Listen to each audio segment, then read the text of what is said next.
Hello. Hello. Pogi. Bago ko dito. Oh, quiet na. Ang dami-dami mong buhol. So, he was given a bath.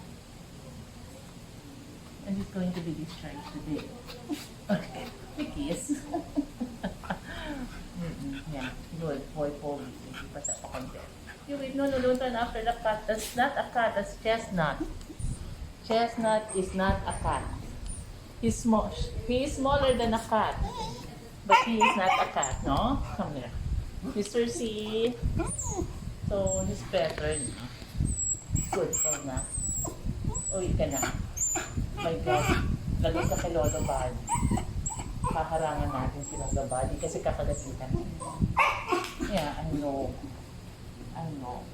Oh, I love a Pogi. This is a very Pogi boy. Hi, Mr. C is to be discharged today. Hi, good boy. I have discharged this handsome baby. Come. My handsome. Look how sweet he is. This is Mr. C. The paralyzed chow that was rescued. Was discharged last night. Still soft stool, but not as it was before. Talagang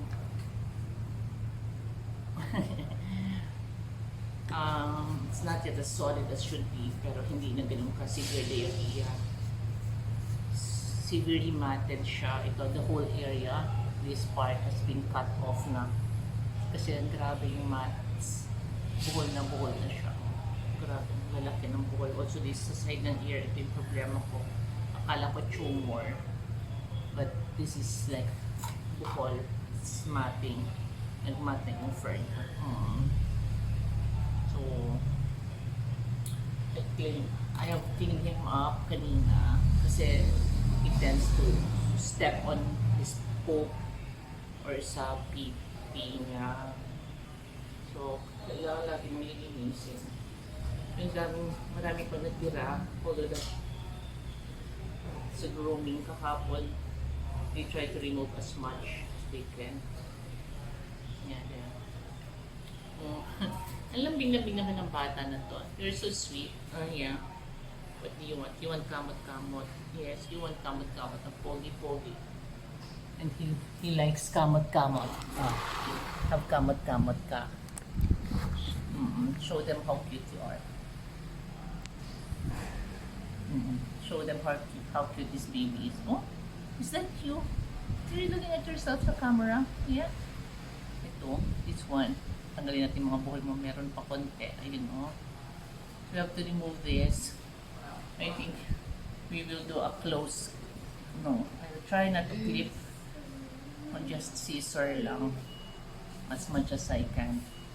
Still thin, but he's eating well. And so pogi. Ano? Ang pogi mo ba? Huh? You're so pogi. Who is the pogi of them all? I miss Potchie. I remember Potchie also. Mas severe yung skin problem ni Potchie. Tsaka blind siya. Mr. C is hindi naman blind, but paralyzed. You have to be brushed, huh? Kalbo ka tuloy dito. Dito pa, makakalbo ka dito kasi ang laki-laki ng buhol mo here. Pero you're so pogi pa din na. Love?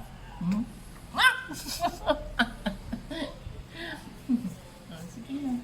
I'll brush you off. Higa ka lang dyan. Just stay put. Oh, dito ka, dito. Sandal ka kay mama. Yan. Dami-dami mong buhol, oh. You have to remove all these mats. Severely matted. Tapos therapy tayo ng leg mo. Huh? You have to do therapy also. Kasi you're paralyzed. Para nakakalakad ka na ano. Naglalakad na baby na to eh. Say hi to everyone. Hi, bye. Watch out for me.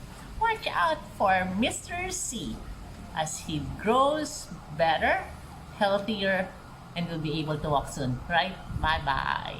Bye-bye. Bye-bye. Pogi. Hi, Mr. C. Hello, Mr. C. Are you sleepy? You ate so well, and I'm so happy. Your poop is so formed. Come on. Let's go, let's go, let's go, Pogi. Come. Come on. Would you care to stand up?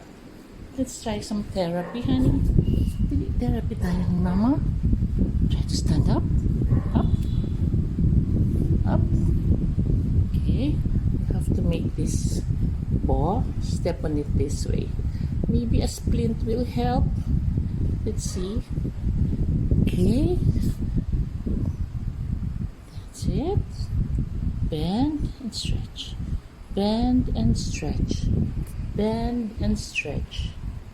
Bend, stretch. Bend and stretch. Okay?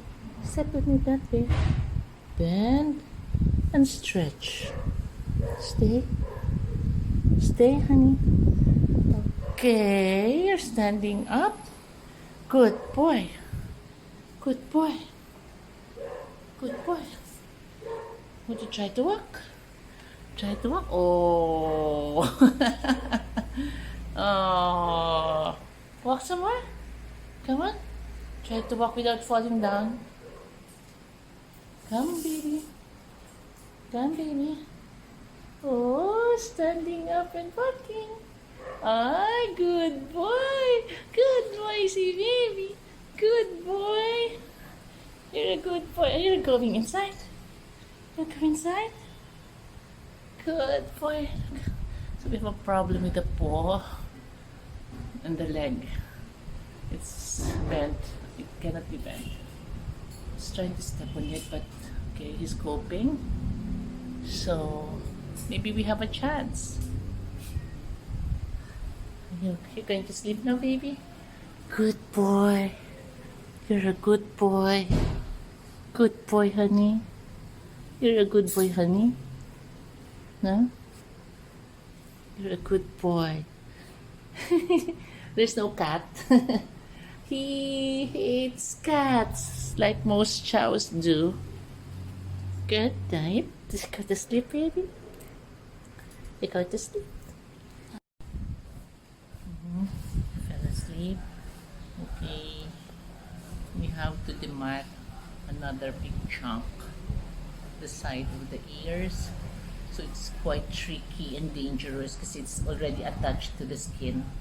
As you can see, this is the skin. Ayan na siya. And it's attached to the skin already. So it has to be done so slowly. Kasi pag nahilot ito, masakit din. So, we will try to remove as much matted fur. Itong buong area na to is a big chunk of mat. So dikit na sa balat, so it's gonna be tricky.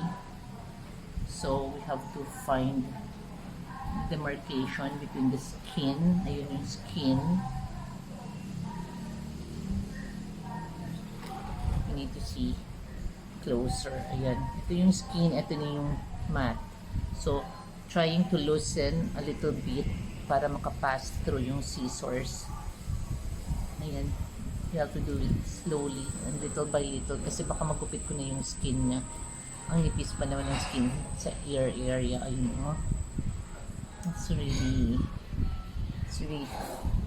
not easy and quite dangerous.